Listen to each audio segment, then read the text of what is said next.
ሰላም የቻናሌ ቤተሰቦች እንደምን አላችሁ?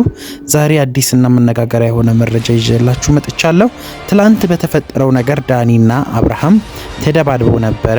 ከዳኒ እና አብርሃም ስልክና የመኪና ቁልፍ ወዘተ የቤት ቁልፍም ጨምሮ ወስደውበት ነበረ። ቤቱ በመግባት ብዙ ነገር በርብረው ብዙ ፋይሎችን ይዘው ወጥተዋል። ግን አሁን ዳኒ ጋር ያ ፋይል ብቻ ነው እንደ ያለው የሚለው ደግሞ ብዙዎችን እያነጋገረ ይገኛል።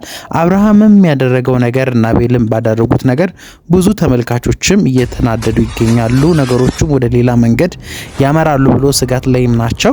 እንደዚህ ማድረግ ሳይሆን በህጋዊ መንገድ መቀበል እየቻለ አብርሃም እንዴት እንደዚህ አይነት ነገር ያደርጋል? ሰውንስ እስከ በመኪና እስከ ማገት የሚያደርስ ነገር ምንድነው የሚለውን ብዙዎች እየተናገሩ ይገኛሉ። አብርሃም ይህን ከማድረጉ በፊት አስቦና አጢኖ ነገሮችን ማስኬድ ያለበት ነገሮች ይበልጡኑ እንዲከሩና እንዲበለሻሹ የሚያደርገው አብርሃም እንደሆነ ብዙ ሰዎች እየተቆጡ እየተናገሩ ይገኛሉ። ይህ ትክክል ያልሆነ ነገር ነው ሲሉም እየተቹት ይገኛሉ። ነገር ግን አብርሃም ምንም ነገር አልመሰለውም። ዳኒን ያው ብዙ ተመልካች ባለበት ቦታና ብዙ ሰዎች ሰፈር ውስጥ ቆሞ እያዩት በግድ መኪና ውስጥ እንዳስገቡ ብዙ ሰዎች ምስክርነት እየሰጡ ይገኛሉ። ወደ ጣቢያም አብርሽ ሄዶ ተዘርፍ ያለው ሲል ክስ እንዳቀረበና ነገሮቹ ወደ ሌላ ወደ ክስ ደረጃ እየሄዱ እንደሆነ አብርሃምም ደግሞ መረጃ ይዞብኛል ብሎ እሱን ሊከሰው እንደሆነ ብዙ ነገር እየተፈጠረ ይገኛል። ዛሬ ምን ይፈጠራል የሚለው አብዛኛዎቹን በጉጉት እያስጠበቀ ይገኛል። ነገሩ ወዴት አከረረ ወዴት ይሄዳል የሚለውንና ዳኒ ቤት ምን ተፈጠረ የሚለው ነገር በጣም አስጊ የሆነ ነው። ከዳኒ ቤት ምን ወስደዋል የሚሉም ደግሞ ብዙ ጥያቄዎች እየጠየቁ ይገኛሉ። ነገሩ ይበልጡኑ እየተካረረና ወደ ማይወጣበት አዘቅት ውስጥ እየገቡ እንደሆነ ያሳያል። ነገር በስነ ስርዓት ተነጋግሮ መፍታት ሲችሉ አብርሃምም ከዳኒ ጋር ያለው ጸብ በጣም ከፍተኛ እንደነበረና እሱን ለመጉዳት ብሎ እንደተነሳ ሲናገር ነበረ።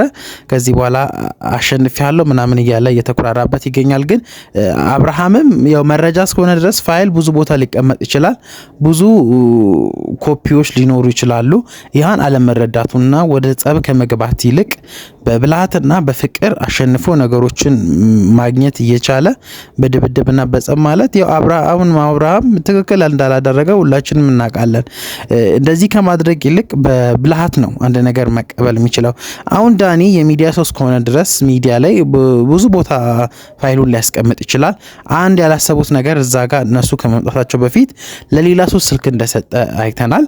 እዛ ፋይል ላይ አለ ወይስ ላፕቶፕ ላይ ብቻ አለ ብላችሁ እና አብርሃም ከሚሄዱ ፋይሉ እዚህ ዳኒ ጋር ብዙ ቦታ ሊኖር ይችላል። ይሄን አላስተዋሉም።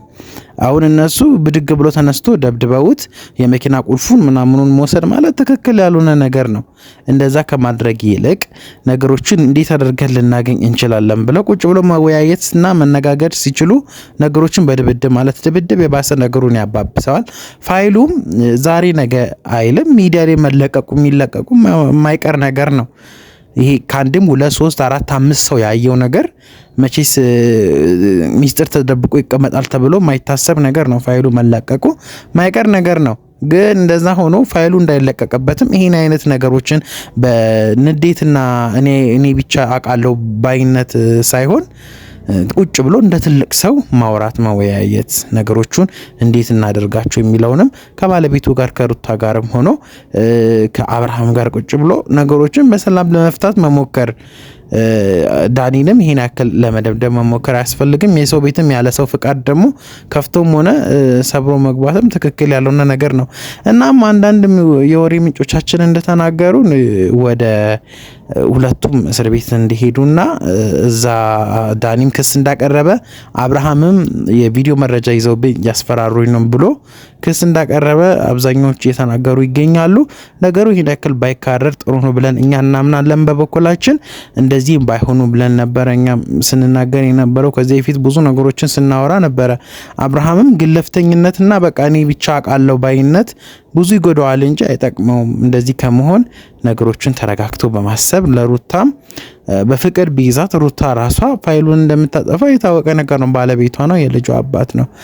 እና እስቲ እናንተስ ቤተሰቦቼ ምን ትላላችሁ? ሀሳብ አስተያየታችሁን ኮሜንት ላይ አስቀምጡልን። ሰብስክራይብ አላደረጋችሁ ያው ሰብስክራይብ አድርጋችሁ ቤተሰብ ሁኑ።